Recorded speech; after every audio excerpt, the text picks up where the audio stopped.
Sir Kiran గారు sir hi sir. Trailer అయితే ఎక్సలెంట్గా ఉంది sir. Thank you so much sir. Super sir. Sir నాకు చిన్న డౌట్ సన్నీగా, ఏంటి ఆ అమ్మాయి లిప్ లాక్ పెట్టిందా నోట్లో ఊతుందా? ఒకసారి లిప్ లాక్ ఒకసారి ఊదింది సార్, రెండు ఉన్నాయి. ఏంటి సార్ ఆ మూమెంట్ ఏముంటుంది సార్? మూమెంట్ ఏముంటుంది? మూమెంట్ కొంచెం వణికే మూమెంటే సార్, అది కాపాడుతుంది అమ్మాయి. Super sir. ఏంటి సార్ టీజర్లో ఒక డైలాగ్ పెట్టుకున్నారు, ట్రైలర్లో ఒక డైలాగ్ పెట్టుకున్నారు, ఏంటి అవి? ఏ సార్ ట్రైలర్లో? ట్రైలర్లో ఒక డైలాగ్ ఉంది, టీజర్లో ఒకటి పెట్టుకున్నారు. ఇక్కడేమో కళ్ళు మింగుతున్నాయి, అక్కడేమో వేరేది ఉంది సార్. ఏంటి అట్లా? లేదు సార్, అంటే కొంచెం చాలా సందర్భాల్లో చెప్పిందే సార్, క్యారెక్టరేషన్ కొంచెం ఏంటంటే ఇప్పుడున్న జనరేషన్ కొంచెం రియలిస్టిక్గా ఉంటుంది, కొంచెం వాడి ఫస్ట్రేషన్కి తగ్గట్టు వాడు మాట్లాడుతూ ఉంటాడు. బేసిక్గా కొంచెం డ్రామాటిక్గా కాకుండా కొంచెం వాడి సిచ్యువేషన్కి తగ్గట్టు మాట్లాడతాడు సార్. బట్ ఏ పరంగా మీకు ఇబ్బందికరంగా ఉండదు సార్. సినిమా చూసేప్పుడు సిచ్యువేషన్లో చాలా కరెక్ట్గా సింక్ అవుతాయి సార్. సార్ రిచ్ పీపుల్ వచ్చి పూర్ పర్సన్గా ఎందుకు ఉండాలి? అదే సినిమా సార్, వాడికి అలా ఇష్టం, వాడు చిల్లరగా బతకడం వాడికి ఇష్టం, అదే క్యారెక్టరేషన్ సార్, అదే చాలా గమ్మత్తుగా ఉంటుంది sir. Okay super sir, all the best. Thank you so much sir. Thank you sir. Naresh గారు ఇక్కడ అంటే లాస్ట్ టైం టీజర్ చూస్తే కొంచెం లైన్ దాటినట్లుంది అన్నామని చెప్పి, ఇప్పుడు ట్రైలర్లో అవేం లేకుండా చేసినట్లున్నారు మీ క్యారెక్టర్ పరంగా కూడా. అవును తమ్ముడు, నేనే ఏమ్మా ట్రైలర్లో అంటే లాస్ట్ టైం టీజర్ చూస్తే కొంచెం ఆ బూతుల కంటెంట్ పెరిగింది అన్నామని చెప్పి, ట్రైలర్ ఇప్పుడు మంచిగా రిలీజ్ చేసినట్లున్నారు, చాలా ఫన్నీగా ఉంది, అటు లైన్ దాటకుండా ఆర్గానిక్గా ఉన్నట్లుంది కదా. అందుకేనమ్మా నువ్వు చెప్పావని అలా పెట్టాం, లైన్ దాటకూడదని. రిలీజ్ తర్వాత మీకు అర్థమవుతుంది లైన్ ఏంటని. కానీ ఒకటి మాత్రం షూర్ అమ్మా, ఖచ్చితంగా యూత్ సినిమా, ఖచ్చితంగా ఫ్యామిలీ సినిమా కూడా. యూత్ వాళ్ళని ఫ్యామిలీ తీసుకెళ్లే సినిమా అవుతుందమ్మా, నేను గ్యారెంటీ చెప్తాను, అంత ధైర్యంగా చెప్తాను. ఎవ్రీ వన్, ప్రతి వాడు, ప్రతి అమ్మాయి వాళ్ళ లైఫ్ యూత్ దాటే వచ్చారు, అందరికీ వాళ్ళ గతం గుర్తొస్తుంది, ప్రజెంట్ గుర్తొస్తుంది, ఫ్యూచర్ కనపడుతుంది. కిరణ్ కిరణ్ గారు ఆ పేరులో అబ్బవరం వరం అన్నట్టుగానే ప్రేక్షకులకు ఒక మంచి వరం ఇవ్వబోతున్నారని అర్థమవుతుంది మీ ట్రైలర్ చూస్తే. Thank you so much sir. So అంటే మీ గత సినిమాలు చూస్తే ఇంత ఈజీనెస్, ఇంత యాక్టివ్గా క్యారెక్టర్ తగ్గట్టుగా మీరు యాక్ట్ చేసేవాళ్ళు తప్ప యూత్ని టార్గెట్ చేసుకుని యాక్ట్ చేసింది ఫస్ట్ టైం అనిపిస్తుంది. అవును సార్. సో అది ఎలా అనిపించింది? అంటే క్యారెక్టర్ నరేషన్ చేసినప్పుడు సో దాన్ని నేను ఇవ్వగలనా అనిపించిందా, లేదంటే ఇంకా కొత్తగా సో ప్రయత్నంలో భాగంగా ఇది ఇస్తున్నాం అనిపించిందా?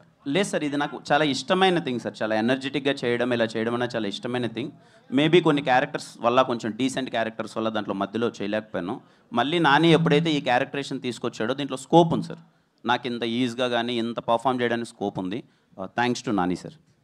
కిరణ్ గారు అమ్మా హాయ్ అండి.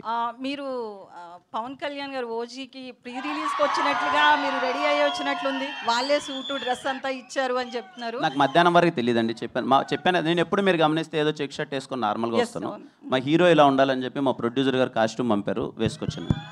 అంటే కావాలని డిజైన్ చేశారా రాజేష్ గారు? కావాలని డిజైన్ చేశారా?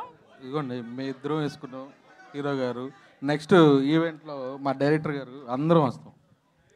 సో కిరణ్ గారు, మీరు కూడా చాలా కష్టపడి ఇండస్ట్రీలో చాలా ఆటుపోట్లు ఎదుర్కొని ఈ స్థాయికి వచ్చారు, ఒక హీరోగా చాలా కష్టపడి వచ్చారు. లాస్ట్ టైం నేను ఒక ప్రెస్ మీట్లో ప్రదీప్ రంగనాథన్ గారిని ఒక క్వశ్చన్ అడగడం జరిగింది.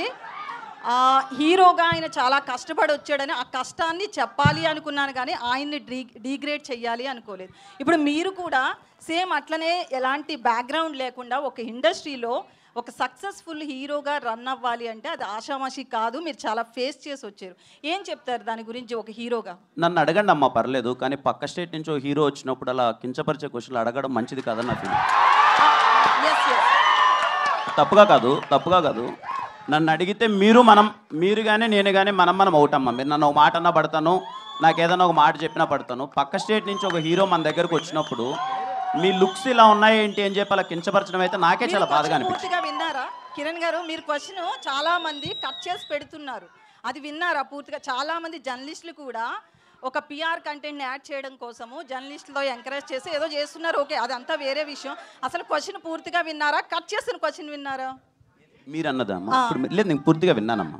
అంటే నా ఉద్దేశం ఏం లేదు, విత్ రెస్పెక్ట్ యూ అండి, విత్ రెస్పెక్ట్ యూ నేను అడిగింది ఏంటంటే, నేను అన్నది ఏంటంటే నిజంగా పక్క స్టేట్ నుంచి ఒక హీరో ఇక్కడికి వస్తున్నారు అంటే మన రెస్పెక్ట్. బాలీవుడ్ అని ఉండదండి. అతన్ని నేను ఏమడిగాను అంటే, మీకు సరే నేను ఒక విషయాన్ని అయితే అందరికీ చెప్పాలనుకుంటున్నారు.